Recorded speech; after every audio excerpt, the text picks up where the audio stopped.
Hey, yo, are we live? We have to be live, and I hope people are ready for this one because it's going to be dynamite. What's up, guys? You know what it is, man. Misfits live. We are here. Mykell Mathieu with my guy Elam Square. This Eric Lambkins the second.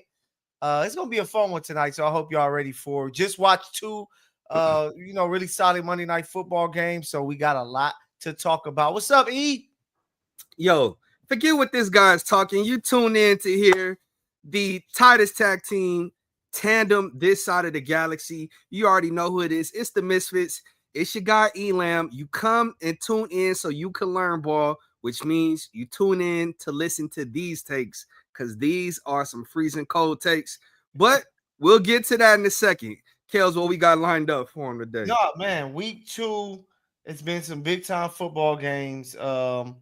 That's been played. So we got to talk about, but not just the NFL, college. You got some SC might be for real, man. So I'm happy you wearing that hoodie tonight, not that Bruin one, because it's hectic right now with the University of California, Los Angeles. But man, then we got to talk about Bud putting on a performance.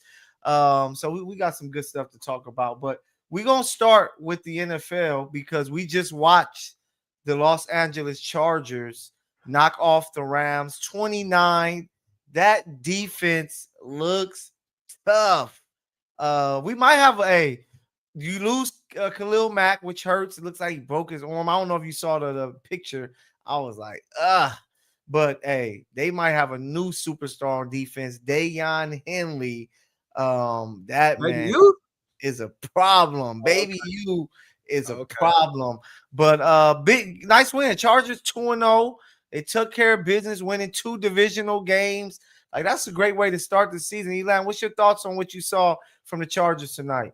Man, listen, I tried to tell everybody before any snaps happen in a regular season, if you had a defensive player to grab Dayon Henley. Listen, if you know ball, you have seen this coming. You got Navarro Bowman as his linebacker coach, and every year Dayon has incrementally got better. This dude is a legit defensive player of the year candidate. Now, it's only been 2 weeks, but listen to me. In this Jesse Mentor's defense, what's asked of him allows him to have free reign on what he does well, which is play in space, utilize his speed, tackle in space. Listen, Dayon is the truth, but let's not get too far ahead of ourselves. Like I said, it's only been week 2. They suffered a tremendous blow in losing Khalil Mack.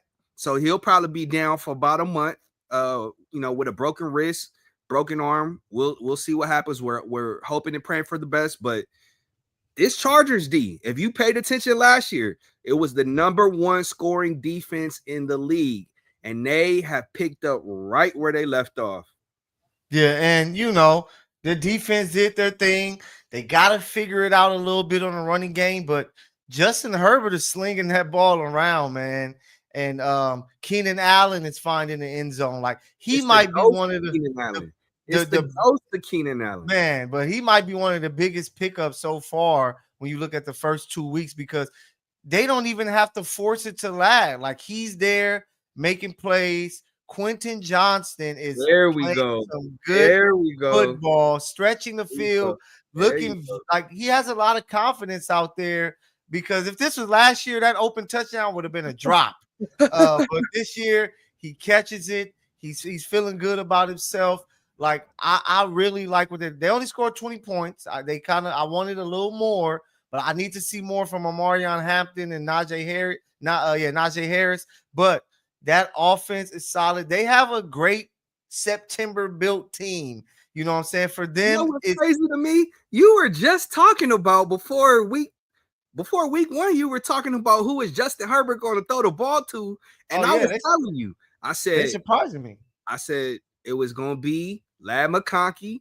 You ain't think Keenan Allen was about to play well. Hold on. I said you would have Lad McConkey. I said you would have some tight ends, and I definitely said it would be Quentin Johnson. But we both agreed that his history of big time drops will play. Mhm. Now it looks as though he's gotten that figured out. And if this is the cue that you're going to get, listen to me. You would be in the Pro Bowl. Nah, now you're going too far. He's solid. Wait, He's I think I solid said at best. I think I said you guys would start off the year 0-2, and Oh it yeah, looks as though I might know a little bit. But we gonna get to that. We gonna get just a to that. little bit. But no, the Chargers took care of business. The Raiders, I expected a little more from them, but I just Why think that Geno that Smith? Gino needs a little more of some weapons that he can throw to, and that offensive line was Bro, did getting you not see murked. Ashton Genty this game? Turn around and get a ball to number 2. Get a ball to Ashton Genty and No, let him go to work. let him be shifty out there. Like, I don't get it. But hey, remember, you can always hit us up in the chat. YouTube, The Misfits. You see it on the screen, how to spell it. THA. The Misfits Live, THA. Let us know what y'all think about this Chargers performance, knocking off the Raiders there in Vegas. Man, yeah, I thought that the Raiders had every opportunity to win this game. Like, I'm not going to give the Chargers too much credit in this one because Why not? it was an open door. They were like, Raiders, win this game. Raiders. It's Yeah, the I Raiders. forgot about that. I did. My fault. I would say it's the Jokeland Raiders, but they don't play in the Bay anymore. They got ran out the Bay. It's the Las Vegas Raiders. They're not Lost. even on the strip. They off the strip. You know what I'm saying? They Man. might as well be in downtown Vegas. Is Listen, that Vegas? I mean, it's still Vegas. Okay. Listen, the Raiders are always going to be the Raiders. I don't care if it's Pete Carroll, Damari Carroll, Christmas carols. Raiders going to suck. Hey, facts. But tough one to watch for Raider fans, Charger fans. You are turned up. To keep it LA, Sunday, starting off the day in football, the Los Angeles Football Rams showed up to Nashville, and it was close for a minute. Cam Ward made some plays where he showed me some promise where I was like, okay, but that Rams team is for real. They, other than the Green Bay Packers, they look like the most complete team possibly in football. What is their weakness? Like, they have no weakness. You want them to run, they can do it. They have some areas that they can improve. Of But course, go check out my article in the Sporting Tribune. I definitely wrote an article about them flipping the switch at halftime because they trailed 13-10, I want to say, at the half. And they came out, my guy, Byron Young. Les Snead. I know you watched the show. I'm telling you, you might want to extend that man sooner rather than later. He and Puka, you're gonna have a several $100 million decision to make if you don't extend one of them like right now. Because the price is just going up. But Byron Young, strip sack, Nate Lamon, he's an African American now. Man, and he be everywhere, bro. That dude is a ball magnet. You know, it just shows you sometimes. The Tanzanian terror, Nate Lamon, he picks up the ball, and from there it was just Rams. It was night and day. Like I really like that we saw the Devontae show. That you could tell they were kind of force feeding it to him to get him going after week 1, and he showed up. He gave my boy Legarius, former Chief, 3-time Super Bowl champ. He gave him some blues, man. So shout out to Devontae. That duo coming in, I was like, yo, I drafted him in fantasy. I'm like, Devontae about to go crazy. You know what I'm saying? How do you stop that? How do we're not even looking at the tandem of Kyron Williams and Blake Corum. We're not looking at the tight ends. Yeah, we're not looking at Big Rig Hig. But if you're a defensive coordinator, how do you stop that tandem of Puka and Devontae? And two target merchants that gets open, physical with the rock. You know what I'm saying? Like, and then you add in what Jordan Whittington can do. You got Xavier Smith, Tutu Atwell. Like, the Rams, as long as they can protect Matthew Stafford and he can look well and be protected and stay healthy, I'm telling you, like, this team is going to be playing in Santa Clara twice this season. They're in Thursday night and then in the Super Bowl. Listen, I said as long as the Rams are healthy, I Yeah. like their chances of representing the NFC in the Super Bowl. I stand on that. I stand by that. You know what I'm saying? I'm not speaking as a fan. I'm speaking objectively, right? Fact. The Rams were right there. They were literally the only team that was within one score during that Eagles playoff run. We get to see them run that back on Sunday. Ooh, that's gonna tell me a lot. This team is prime. Now they lost Akello Witherspoon with a broken clavicle. He's gonna be out. Yeah. Akello was playing some really good ball. But you Great got football. D Will. I won't be surprised if Les goes get either Stephon Gilmore or Asante Samuel. Listen, as long as Alaric keeps Matthew Stafford's blind side healthy and clean, the Rams got a chance. Yeah, and they look really good. But we're gonna learn a lot from them this week. If they can go in there and knock off Philly, best believe here on the Misfits Live, you are going to hear us bumping big about the Rams because man, they will be the class of the NFC. I know Green Bay is doing some special things over there. Tampa Bay, 2-0, doing some really good things. But the Rams has everything. Great coach, great defense, really good offense. The kicker is good. They can punt the ball well. They can do everything, man. So shout out to the Rams. Somebody said, is Kyron hurt? Had a slow start this week. No, just you don't got to force feed him early this season. You can hand it off to Puka for 45 yards to go get a tub. You can get a ball to Blake Corum to run the ball. So they can take their time. They got so many weapons. It's crazy to see the weapons they have in the backfield, at receiver, tight end. It's going to come down to the O-line. If the O-line can be great, they have a chance to be great because that defense is humming. And they started slow because it was just, hey, we over here in Nashville. They probably got a couple brews the night before. Hey, like it's Cam Ward. We will figure out. And Sean McVay went into the locker room and said, hey, stop playing. Let's take care of business. And they dominate the second half. So shout out to the what's Rams. scary though? Jared Verse hasn't even gotten going. I know. Braden Fisk missed like 2 possessions. You know what I'm saying? He didn't even see the field for like 2 possessions. Fact. So when you get Braden Fisk going, you get Jared Verse going. Byron Young already has 3 sacks on the year. As these dudes start, developing a callus on the season, you're going to see them really take off. Hey, Kobe Turner got his first sack of the year. So I'm loving what I'm seeing out of that front 4, front 5. They can show more. It's so much more to be gleaned. Hey, Jared Verse getting that Aaron Donald treatment. I saw somebody snap a flick, 3 dudes blocking him. I'm like, that is crazy. You got to. I know. He's a weapon, man. But let's tackle this week 2. You know what I'm saying? We want to keep it in NFL. We're gonna take a step away from the LA teams for a minute. But let's talk week 2. Hey, Cowboys Giants. How crazy was that game? Oh my god! I thought it was over several times. I prematurely tweeted. I'm like, man, America loves, you know what I'm saying, when Dallas loses. It was like 40 seconds left. Russell Wilson drops a dime to the neighbor, like in the bucket. And I'm like, oh, this game is over. No, Brandon, I think his name is Brandon Aubrey. Autry.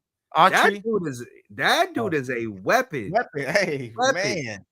64-yarder. Man, and he hit these things confident, like it's booming off of his foot to where I'm like, yo, this is crazy. So when you got a kicker like that, especially in late game situations, you feel very confident as an offense to like, hey, let's get down there. Somebody said in the chat, soccer jeans. Yeah, and I heard his story. No, man, we got to start testing these kickers for HGH because you got the kicker down in Jacksonville making 70-yarders. Man, Aubrey making 64. Josh Carty, he's hitting them from 60. You got Elliott who couldn't make a 50-yarder last year for the Eagles, knocked down 254 plus. You got Jake Moody with crooked toes who can't find the middle of the uprights. We got to start testing them, man. Hey, it's crazy, but explosive games. Giants, I'm surprised their defense is doing as bad. I thought their front 4 with Abdul Carter, with Thibodeau there will be much better, but they can't figure it out. And then the Cowboys, they're going to be looking a lot like the 2003 Chiefs. If you know, you know. The Chiefs was able to light you up Yeah, offensively, but they would give you airing that everything. thing out. They airing Man, that thing out. they like, hey, we ain't gonna stop nobody. So Pickens, here you go. CD Lamb, here you go. Ferguson, here you go. They are throwing that ball down the field. But that was Javonte a Williams looks good. It's oh crazy yeah. because I had him on Hey. my fantasy squad last year. And of course, new season, new environment. I'm seeing Javonte Williams. I'm like, nah, let me stay away from him. Like I got burned from him. No, dude is getting off. He balling. So He's balling. shout out to the people who were bold enough to draft him, because I was this close. Like, should I take Javonte? But I was like, he might be a free agent, and somebody took him. And hey, they doing well so far. Another game we got to talk. Lions Bears. What's up with your boy? You got the SC on. I got to talk to you about your boy. You talking about going on? You talking about Sassy C? Sassy C. What is going on with Sassy C? Because it is not looking good to go up there and get 52 dropped on you. And the offense, they scored 21 points, but it just don't look like you would expect it to look, especially with Ben Johnson. What is going on with Mr. Trojan? This is why I said we got to be careful and use prudence when we talking about generational. That term is thrown around so wantonly. It's so cavalier. You know what I'm saying? You got to really take a step back. I think we live in a society that's so caught up in highlight reels and Instagram reels and YouTube shorts. Listen to me. The issues Caleb Williams is showing in a league, he had these same issues at USC. Nobody, I remember talking to a scout. I'm in the press box at USC. We talking about, Caleb. And I'm telling him, his issues. He holds on to the ball too long. He doesn't hit his check down. He doesn't necessarily go through his progressions like quickly. Yeah. He told me, I don't know what I'm talking about. Caleb is the most guaranteed home run hit that there has been since Andrew Luck. And I said, well, I guess I just don't know football because I know what I see with these two eyes. Listen, it don't take a whole day to recognize sunshine. Caleb's issues have always been present, pervasive, and prevalent since USC. Y'all just now catching on. Yeah, and it's like, us being hip-hop heads, we know, your guy, Lupe Fiasco, has a song called Dumb It Down. That's exactly what it looks like Caleb needs to do. It's so much going off schedule and, making it look like backyard football to where you got to master these simple things. And that's why, you're like, okay, Ben Johnson's there. He's going to be able to do that. But Ben Johnson is coming off having a guy in Jared Goff who does all of the basic things and doesn't try to be extra. He just tries to, follow suit. So Caleb has to dumb it down and figure this thing out. But it's not too much of a panic. He got some time. But, man, those people going to start talking because the NFL, they move off their quarterbacks quick. But hold on. To get a 50-piece put on your head, that game was personal for the Lions, bro. That game was personal. And the reason why I think it's personal is because you went to a divisional rival. We're not tripping that you go get a job. All right, go take a job. But you go to a divisional rival. Bro, did you see when I think it was Amon-Ra scored? They ran the play as a celebration. Yeah. And it was also, everybody been talking about us saying the offense won't be the same. We just got him, smacked up by the Packers in a big game. So we want to show our coach that left us that, hey, this offense still going to be humming. We still got the speed. We still got the talent. Y'all going to have to deal with it. And they showed up and they did their part. So shout out to the Lions. They're clearly a winner of this, one of the winners of this week. Your Niners, winners of this week. And it got me thinking about your 49ers. All this talk that you like to give about Brock Purdy, I don't think it's Brock Purdy, man. I just think when Shanahan has a competent quarterback, he is going to get the best out of them. And Mac Jones, former first rounder, showed up and he looked like Brock Purdy out there running the offense, and it was a good win for the Niners picking up this win, especially when you think about the talent that's not playing in the game. Listen to Shout me, out to bro. Mac Jones. I don't know what the heck you watching, but that was not good football. Kyle Shanahan should be on a hot seat because this. Listen to me. It's in the fourth quarter, bro. The last possession that they had before they got the turnover, 3 passes. Yeah. Kyle Shanahan still hasn't learned his lesson. He still hasn't learned how to run the ball. When it matters most, you gotta run. It don't matter if they stack the box, they load the box, you gotta find a way. Listen to me. Hey, they Robert Saleh bailed him out again. That's 2 consecutive weeks. He helped him. Kyle Shanahan's deficiencies are showing. It's a lot of cracks in that armor. But Shanahan is who he is. He like, my quarterback gonna throw the ball, and McCaffrey 13 for 55 yards, 4.2 average, not bad. But then he actually threw him the ball as well for 6 catches, 52 yards in a tub. So he made sure that his back touched the ball. But it's just the fact that the offense didn't miss a beat without Brock Purdy, a guy that you say, it's the Saints. It's the Saints. I know. That's the only thing. The Saints. That's the only thing. The 49ers didn't play all that exceptional. I thought the Niners were going to lose. I was like, Mac Jones is about to come in there. They're going to stink it up. No Kittle. It's not going to happen for them. But they got the win, and it surprised me how good he looked. 279, 3 touchdowns. It surprised me. I thought they were going to take a step back. I'm like, do you start Mac Jones for another week just to let Brock get an extra week off? That's what I'm thinking. So hell of a win. So, and that's what CMC, he looks healthy. You ain't got to run it to him all the time. You could throw him the ball. And shout out to 50 Cent. White 50 is what I call him.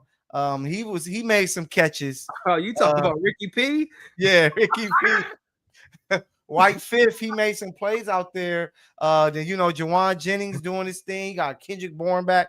Like, you saw some really good things. Bro, listen to the name you're talking about. Kendrick Bourne. That's Jawan who y'all are. I think I could beat Jawan Jennings in a foot race right now. No, probably so. But that's just who y'all are. So I'm trying to show your squad some love because they surprised me. I thought they were going to lose. You got to call it up and down, bro. Ain't no homerism right here. Hey, y'all 2-0. The wide receiver core is arguably the worst in the league. The Niners wide receiving core is poo cheese, bro. No, if you break it down, it's poo cheese. No, I agree. But hey, 2-0, they got some dubs. But that's two more than another team. But we'll get to that one. Or the team, the 3 times, the 2-time champs when they see the Niners. You want to talk about it now? 2-time. Let's get right to it. None of that other stuff matters. Sunday night was a stinker. The Ravens played the Browns. None of that matters. Shout out to the Colts. Big win. But I'm gonna bring something up when it comes to the Colts. After while we're talking what we're talking about. But of course, the game of the weekend was in Arrowhead, where the Chiefs come up short 2017 against the Philadelphia Eagles. They stop it. They gotta win. They gotta win. The Chiefs had every chance and every opportunity to take this win. Kelsey drops the ball. And it was boring when they had the ball, and it was like, what's gonna happen? What the hell is gonna happen with the Chiefs? It wasn't boring.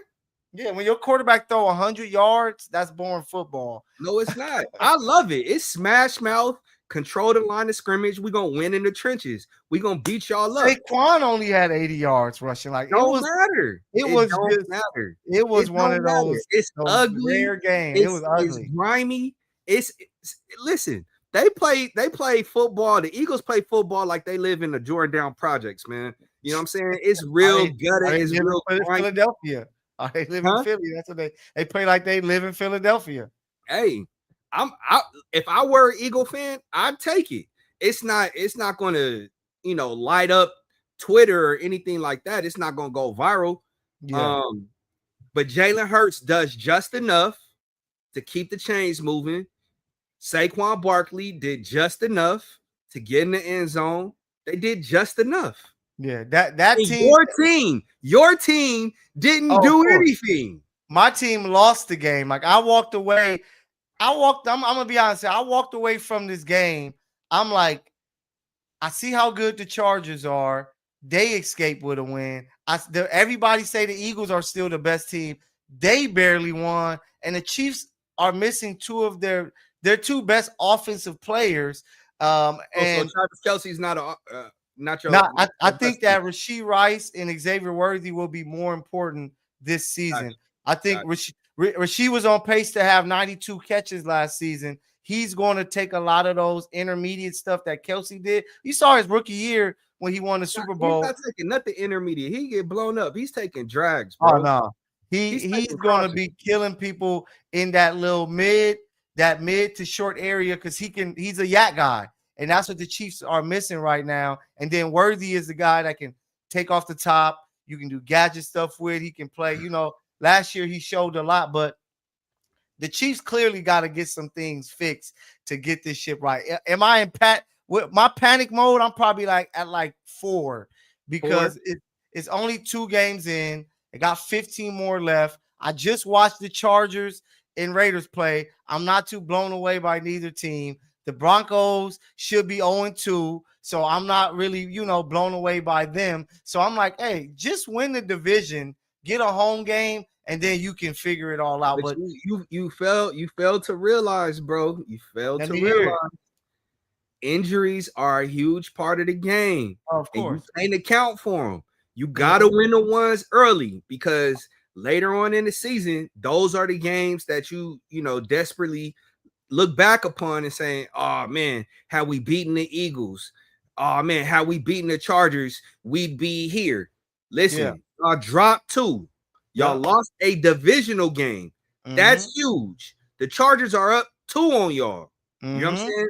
And on the head-to-head. So the next time y'all see them, it's going to be an Arrowhead. They'll be a different team. The team that y'all faced in Brazil is not the team that you guys are going to face. I think you guys play them in what, December? Yeah. That's Chiefs going to be a different team. The Chiefs are going to be a different team, and that's because looking at the Chiefs' schedule, listen, you better all of their tough games are before the bye. After the bye, you better hope Jalen Moore keeps that boy Pat clean. There's a reason why the 49ers let him go, and y'all gonna learn quick. He's not even playing. He don't get no run. Moore's your left tackle. No, our left tackle is see, you need to study the GOATs, man, and know what's going on. It's Josh Simmons, the first round pick. Moore was playing on Sunday. No, he got in a couple snaps because Simmons was tired, but he's not going to be playing. He got injured. Moore was playing. I'm trying to tell you. Bro, I watched this game. I rewatched it. I saw every interview. The Chiefs are going. The things that worries me the most, if we're going to talk about the Chiefs, is the run game. Is one. They gotta figure. Yeah, they gotta figure that out. Yeah, they have to figure something out with that because the run game looks pathetic. So they gotta figure that out. But other than that, it's little things that they could fix in one game. They got the Giants Sunday night. They get that win, can get some confidence going. Lee can be in fear of the Chiefs again. So I'm not too worried. You worried about the wrong thing. I'm worried about Patrick McNabb. Don't be disrespectful. I'm worried about Patrick McNabb. Pat is solid. Pat is not solid. His numbers are better than Josh. There's nothing, absolutely nothing about this offense that scares me. Absolutely nothing. I have been telling you for years, Travis Kelce was a target merchant. He was a target monster.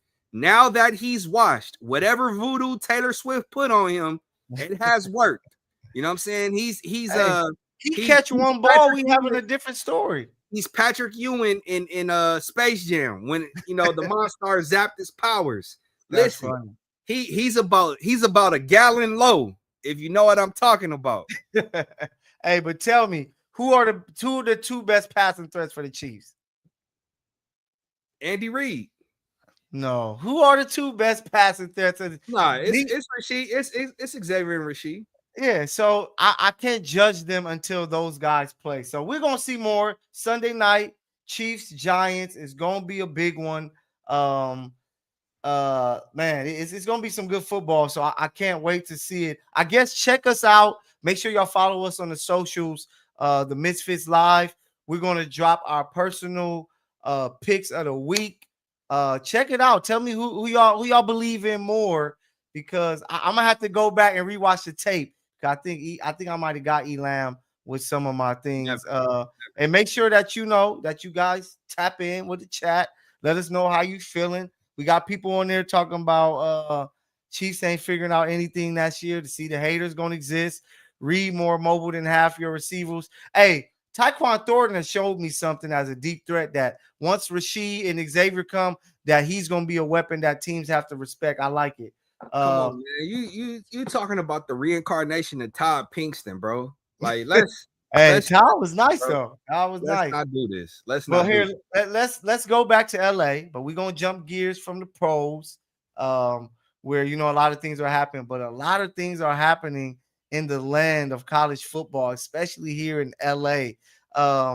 UCLA, man, like they fired Coach DeShaun Foster after falling to 0-3, losing to New Mexico, where they gave up 298 yards on the ground. Elam, I know that was a bad loss. I know that they stink, but I still didn't expect them to fire DeShaun Foster. I thought they would let him play it out as a former player there. They knowing pretty much he's a stopgap guy. I'm like, okay, they're going to at least let him finish. They're going to stink, and then you can move into a new era. Why would they jump to a conclusion so fast? What's your thoughts, man? You know what UCLA stands for, right? Nah, not at all. You can't lose anymore. Ooh, there's real like expectations.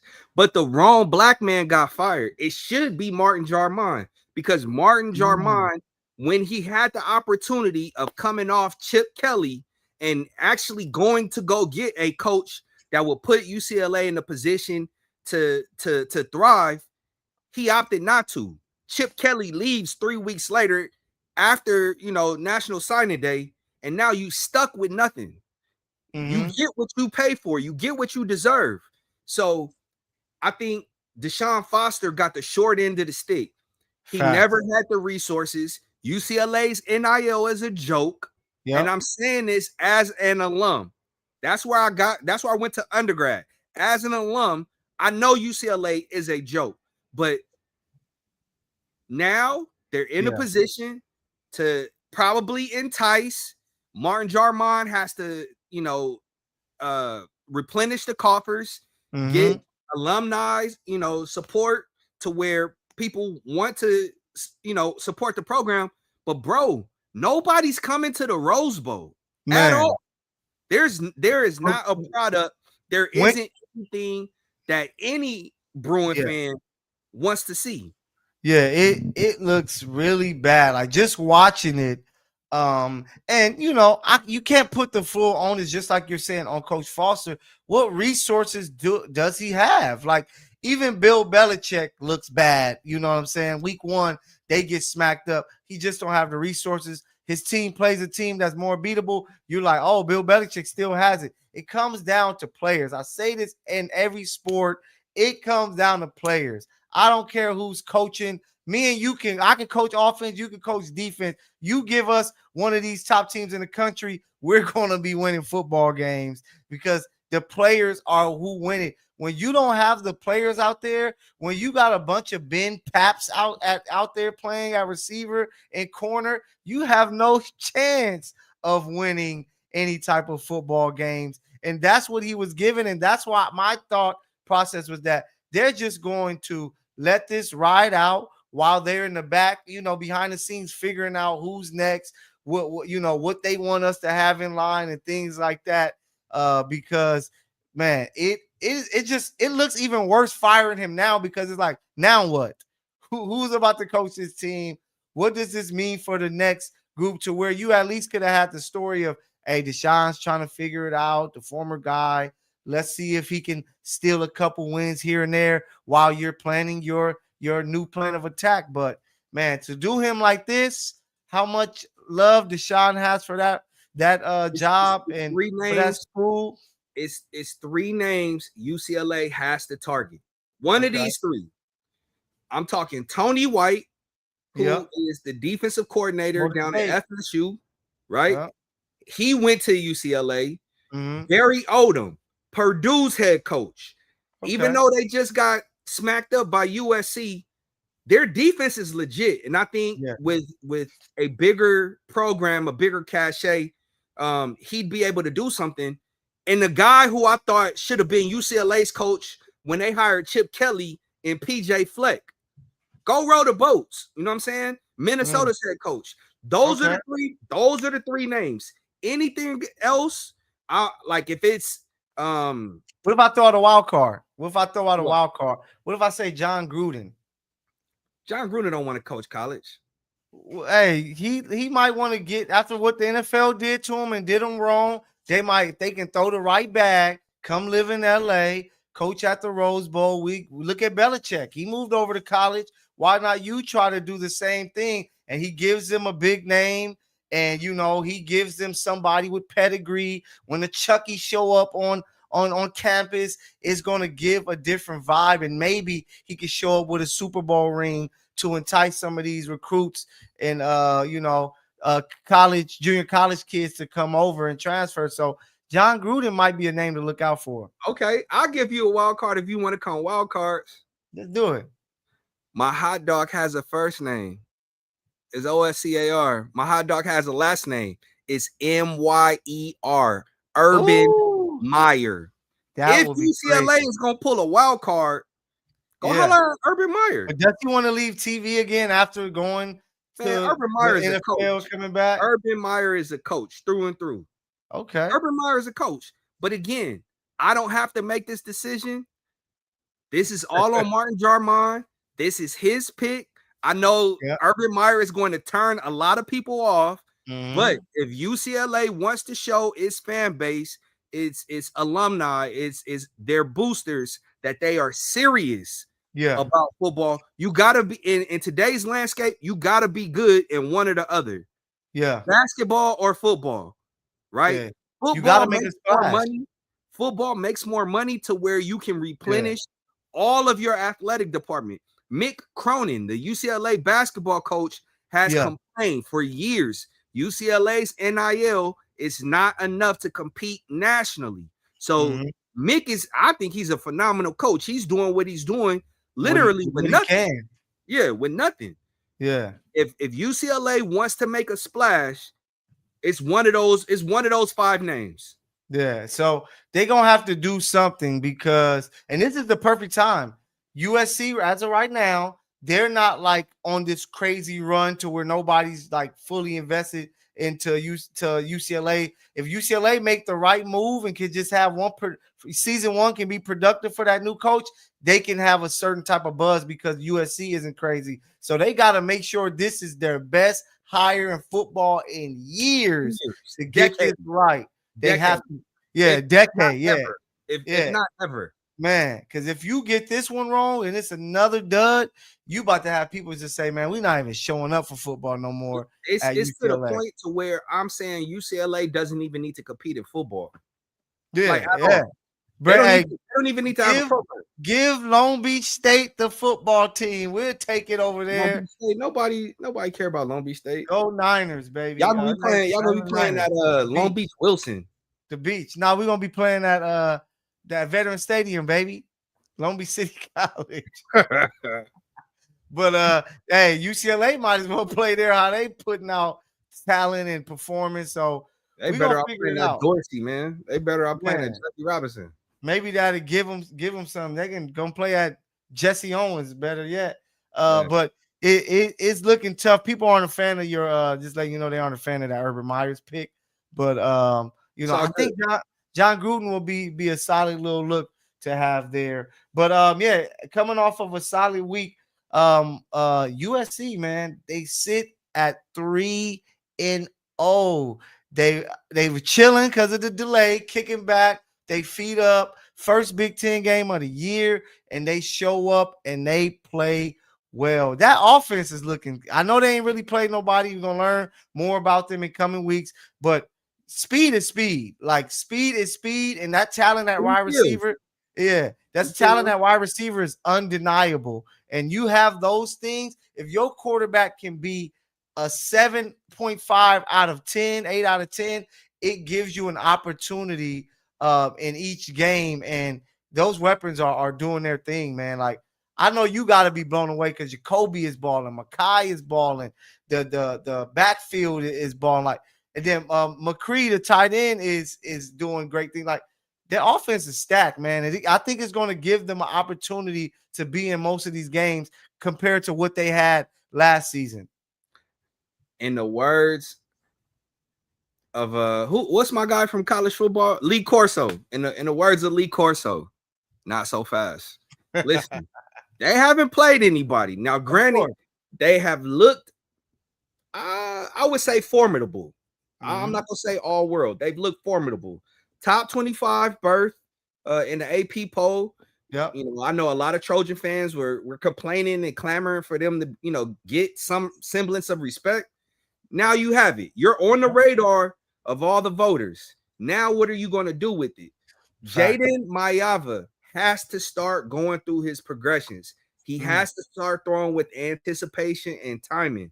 He's still not doing that. You get Michigan State this week. Yep. Although it should be another win, right? This is a culture game because now this is the big boys of the Big Ten. You got Michigan State, you got Michigan, you got Notre Dame, who just lost. You're getting the best of the best. Illinois, you forgot Illinois too. I forgot about Illinois. Yeah. Illinois is ranked what, number 9? Yeah, number 9. This right here is going to be the real test for Lincoln Riley. How does he fare? You've been able to get away with mediocre play. You've been able to make mistakes and just the raw talent. Your Joes have been able to beat their Joes. That's not going to fly moving forward. They got to execute. Defensively, I still have to see something out of the linebackers. Rob Ryan, I'm thinking he's getting ready to have, you know what I'm saying, the linebacking core with their hair flying around. Yeah. I'm not seeing that. Now, Bishop, maybe he just plays, maybe he just balls every odd week because week 2 he had a terrible game, but he showed up. Week 3, hey, that's something that you could build off of. G-Day, Braylon Shelby, Ant Lucas, the dudes on the D line, they're doing their thizzle. You know what I'm saying? So you gotta love that. But I need to see more. USC has to start playing with a sense of urgency. Now is the time I need Eli Sanders, Wayman Jordan to really start going off. I need Elijah Page, Alani Noah, Killian to really start pushing and getting vertical replacement on that offensive line. So, you know, Eli and Wayman, you know, can get that tough yardage because it's getting ready to get serious. Yeah, and they got to get ready because you got Michigan State there at home, and then you travel to Illinois, and then, you know, Notre Dame, Michigan. Like, it's going to start this week, and it's going to be a big one. The 8 p.m. game. The dreaded 8 p.m. game. Are you covering it? Yes, I'm going to be there, but I'm like, man, 8 p.m. on a Saturday night, I could be somewhere better than the Coliseum. But it's going to be a good game. The atmosphere is going to be great. It is a litmus test to see what is USC really this year. Can they actually be a team that compete for a playoff spot, right? Because they're going to have an opportunity. They get through Michigan State, get through Illinois, then you're going to be talking about something. But I don't think college football. I don't think the CFP is realistic this year. Next year, maybe. This year, no. But I do think they can make some noise. I think they can make some noise. I don't think that they'll make the CFP, but I do think they'll make some noise. So we, you know, coming off of week 3 of college football, Ohio State doing what they do, Penn State taking care of business, LSU picking up a nice win, Oregon, Georgia winning to Tennessee, picking up a big win in overtime when it looked like Tennessee was going to get them. I wish we had the video from last week because you said one of the craziest takes I've heard in sports in the last 30 years, and I'm only 36. And you said that South Florida it should be top 5. I And said if they win. I said if they win. They didn't yeah, win, so we don't have to worry about it. that they got smoked Smoke. 49-12. Yeah. Texas A&M picks up a big win on the road. Shout out to them. But this week you got some good games this week, man. Like other than the USC game, Texas at Utah, Auburn at Oklahoma, Press Michigan at pause. Nebraska. What's Press up? pause. Because I'm telling you right now, Arch Manning sucks. Oh yeah, I wanted to get to that. Oh, I okay. wanted to get to that. Okay. I wanted to get to that Okay. because clearly the loser of week 3, I was on the bandwagon.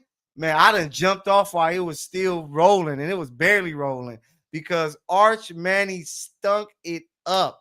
The man was 11 for 25, like under 150 yards passing.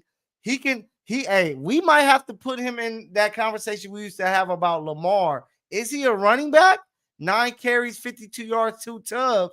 But when it comes to playing quarterback, that dude has stunk it up. And I was never on a generational player bandwagon, but I was on he can still be really good if a lot of people see first overall pick talent in him. Now it got me thinking, I think it was really that DEI that people talk about because his name. Nepotism. It's that LeBron James treatment. You know what I'm saying? Right. Everything that everybody was upset about Bronny James getting to the NBA. That's the only way Arch Manning is getting to the NFL. He's getting off on his family's name.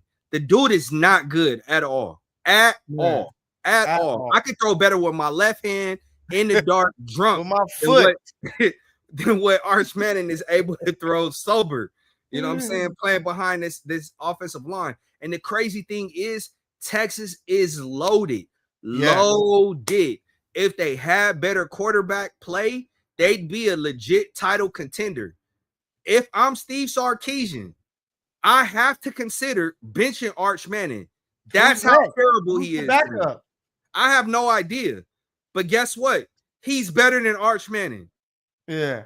Hey, who would have thought years ago that this college matchup of Malachi Nelson versus Arch Manning will be Texas versus UTEP? Like, that is crazy. And they both are what you like to call poo cheese. So it's going to be another solid college football weekend. So I can't wait to tap into the games. But Arch Manning, shame on you for tricking everybody. But let's take it to let's take it to the W, Elam. We covered the Sparks this season, both of us. We were there for most of the game. They finished. Of course, they couldn't make the playoffs. It came down to the wire. They needed a Seattle Storm loss. The Seattle won on a late shot by a former Spark, Erica Wheeler, that knocked the Sparks out. And we were able to be there for that final game. They got smacked up. Rakia didn't play. GTA, what we like to call her, Grand Theft Alaman. Julie Alaman didn't play. It was a game that they clearly was just going through the motion. Yeah. So they were packing. Rakia rushed out of there after the game. She had to go get to Atlanta, though. Yeah, she had to go model. So, shout out to her doing her thing. But we were able to talk to Coach, and we were able to ask her, hey, what were your takeaways from your rookie year? And this is what she had to tell us. Just, you just wrapped up your rookie year here as a coach in the WNBA. Just where have you seen yourself grow the most as a coach this season? And where do you see yourself growing as we get to, next season? Oh, a lot of ways. This has made me better. Coach, I think the thing that I had to learn while doing, and I'll be much better at it moving forward, just how to teach and do film and all the things without having practice time, right? That's an adjustment. I think we figured it out, but that was an adjustment. And I think the fun part about coaching pros is they have opinions, and you better be sure about what you're saying because they're going to have an opinion. So that's made me sharper and better, just being more sure of what we're doing and the why. But just like any other job, you get better as you go. I'm proud of what we did. It's not the ultimate goal of what we had, but the improvement. I'm proud of that. The way these guys battled all season and we went through adversity and they stuck together, and I am proud of that. So I'm disappointed, but like I said before, I don't feel like this season was a failure at all. So, shout out to Coach. She was able to give us that nitbit, the way that she was able to grow. Coming into the season, she was like playoffs, playoffs, playoffs. With all of the injuries they dealt with, Ray Burrell, who was a key piece, Rakia Jackson dealt with a concussion and just being a little off. Cameron Brink, you know what I'm saying? For them to get as close as they did, I got to give them kudos and respect to it. But Elam, you also asked Coach and GM Reagan Peebley a question. I want the people to listen to this. It was a great question. This question is for both of you. Growth is oftentimes painful, and pain oftentimes is the best teacher. When you reflect over the course of this year, how can you utilize the pain, the obstacles, the challenges that this year presented to help you in your role moving forward? I think we are driven humans. Coaches are crazy people by nature. Well-intending, but a little bit crazy. And so everything, I have a list a mile long on my phone of things I want to do this offseason to be better. You can look back at the season and there's pain in some of the losses we had. We wouldn't be having this postseason thing if we had been a little better in June. Won a couple games more. That's painful, right? And so, how do I tighten the screws so that in May and June we don't drop games we shouldn't? Those are the lessons you learn, and the players, we talked about it. After we beat Phoenix and we heard that Seattle won, it's like those games do matter. Those moments do matter. So just, you learn. Unfortunately, you learn more from failing, right? Or coming up short. That's life. And so you gotta accept that, learn from it, and move on. Now, see, the crazy part is, in May and June, you guys were saying I was too hard on the team, that they were young, they had to gel, they didn't have practice time. And I said, what? I said, it's going to bite them in the butt come the home stretch. And what happened? Elam was right again. Listen, I don't like being the bearer of bad news. I don't like being right most of the time. I want to be proven wrong. Yeah, you're like a black cat. Shut up, dude. When he laugh say stuff, you be like, oh man, he just jinxed it. It's dead and gone, man. But no, what hurt them was the two losses that I could think of late in this season. First of all, losing twice to the Chicago Sky, that's your downfall. Shouldn't happen. Gotta win those games regardless of injuries showing up and looking great.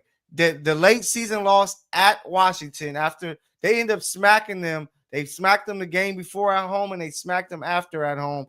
You can't lose that one. Then, of course, we were all in the building where it felt like a funeral when they lost because of Odyssey Sims' late three. They lost 68-67 to the Indiana Fever. Those were the games that cost them, and that's why they're watching the playoffs like us. Crazy, right? No, it's not crazy because I called it. And I'm glad to hear that at least Coach felt the same way. Coach Roberts, she felt the same way, that those early season losses, games that they dropped where they shouldn't have lost, that is not only a point of pain for her, but she realizes the importance, the salience of winning the gimmies, of winning the layups. And so going into year 2, let's see how the roster is constructed, because they were abysmal on defense. Facts. So if they can get some defensive players, some defensive-minded players, I think Lynn has enough offensive cachet to where players will respect. Like, hey, she's know what she's doing on defense, but they gotta defense has to be the focal point for Reagan and for Lynn, this offseason. Especially when you have a player like Cameron Brink, who is so impactful on defense. If you get some defenders around her, now you're looking at possibly the best defense in the W, which I'm pretty sure will get you into the playoffs, especially if you can have, a returning Kelsey Plum, De'Erica Hamby, who can help. And, if it was the exit interviews right after the game, so we were able to talk to all of the players, and it sounded like Kelsey Plum. She talked to the fans and said, "Hey,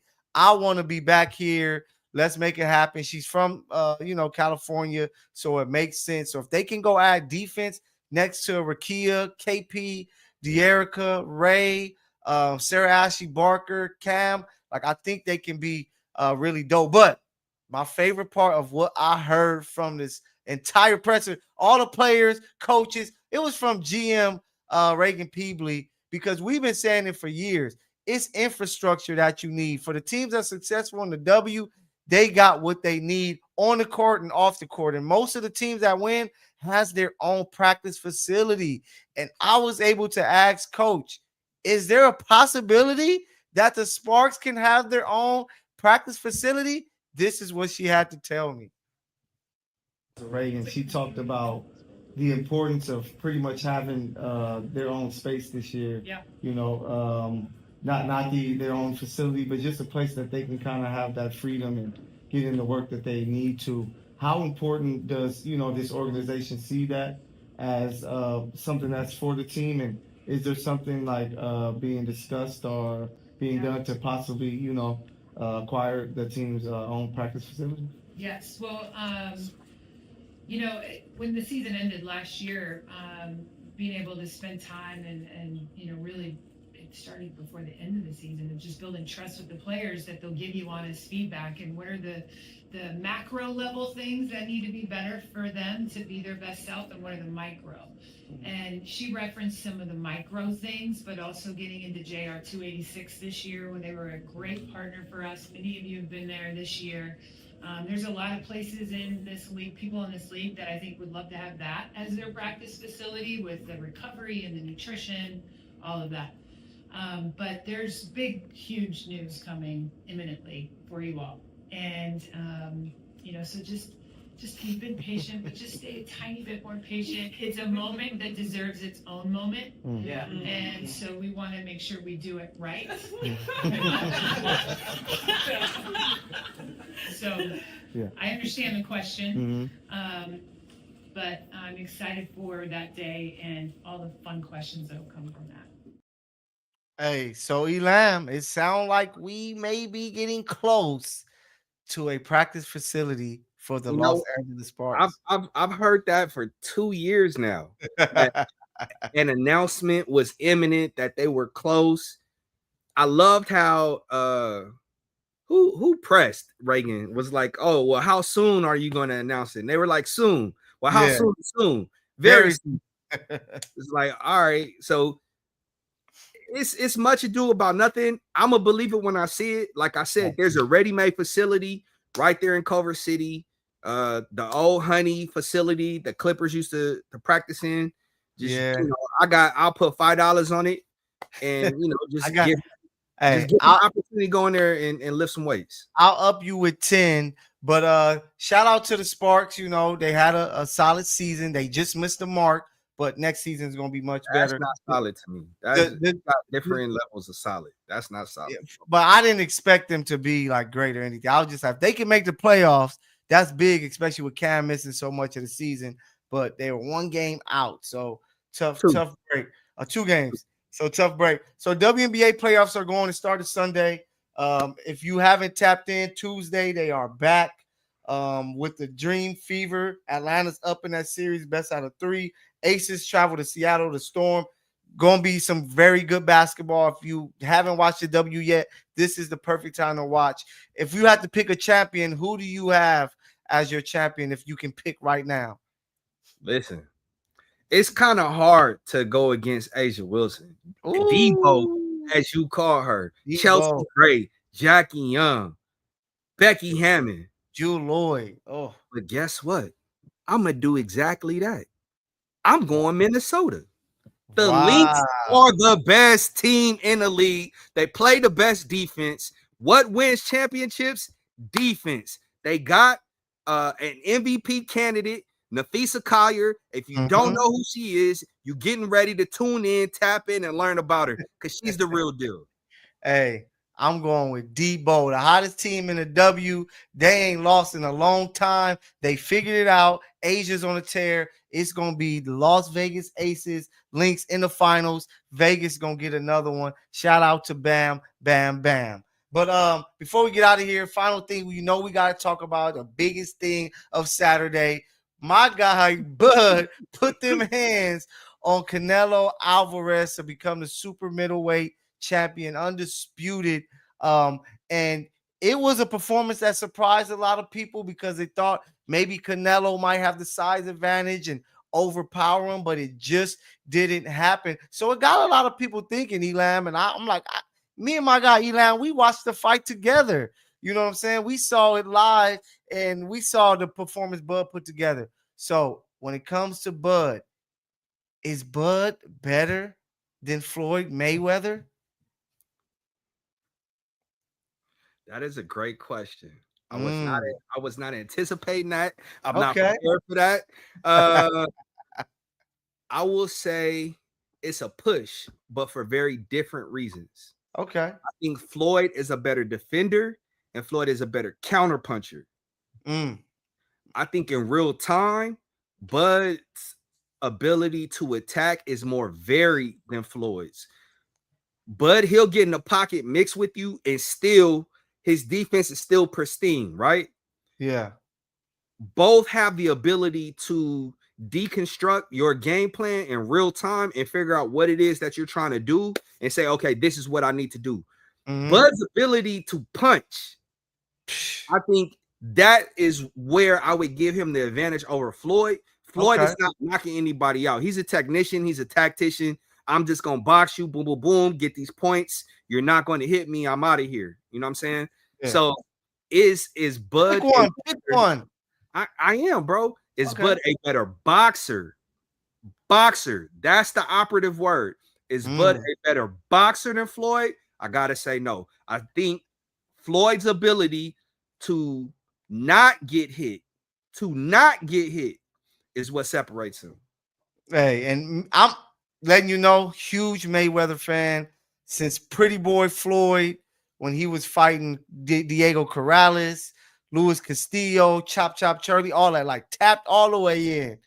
But as he got older and became Money Mayweather and he started picking fights, doing the thing I believe ruined boxing, because now these guys are more focused about the zeros, meaning trying to be undefeated, and then the zeros in their bank account, to where they wasn't just saying, you the best guy, I'm going to fight you, I'm going to beat you up.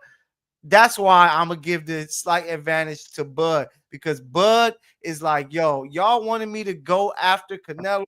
I don't give a damn. He's big. I moved up from 154 to 168, and I attacked him, and I went and got that win. Bud is more dynamite as a fighter. You want to watch him box and see him fighter, not boxer. You know, but as a boxer, what I think makes him so elite, he can fight orthodox or southpaw, where Floyd was just, you know, an orthodox fighter. This guy can switch it up.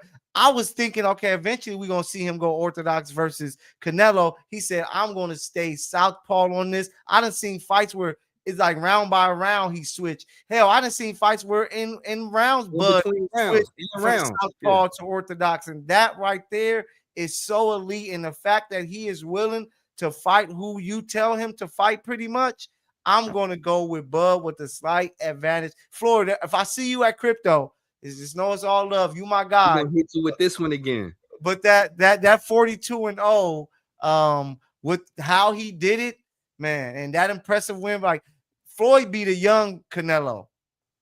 Bud beat a mature Canelo. And even Canelo said Bud is a better fighter. So I'm going to give the slight edge to Bud Crawford as a better fighter. Hey, real quick though, you know what? I think the Saudi money is saving the sport of boxing. Because now it's like the purses are going to be there. So it's not going to be anymore. Let me duck. I got to look for this payday. Like, no, the money is in the fight. So get paid But Yeah. if you think you the best, step into the ring. Let's Yeah. see. Let's So, get back to these dudes fighting. I want to see the Leonard versus Duran's, Leonard versus Hagler. Hagler Yeah. Hearns. Like, I want to get back to those big time fights, and that's what I think can pull people back. Like, boxing is always going to be boxing. That's why they make so much more money than even the UFC fighters. But they just have to have the biggest of the best fight each other at their peaks, you know, and not care about your win or loss. If you that nice, go and show everybody. You know what? I hope and pray that with the influx of Saudi money in the sport of boxing, it makes the WBC, the WBO consolidate to where it's only like one ring. I mean, one belt, two belts, and now it's like there is no ducking. Like, you gotta fight. One has to fight two. Facts. You know what I'm saying? Like, the top five. Like, if you want a match, it's got to come from the top five. Yeah. And so I like that.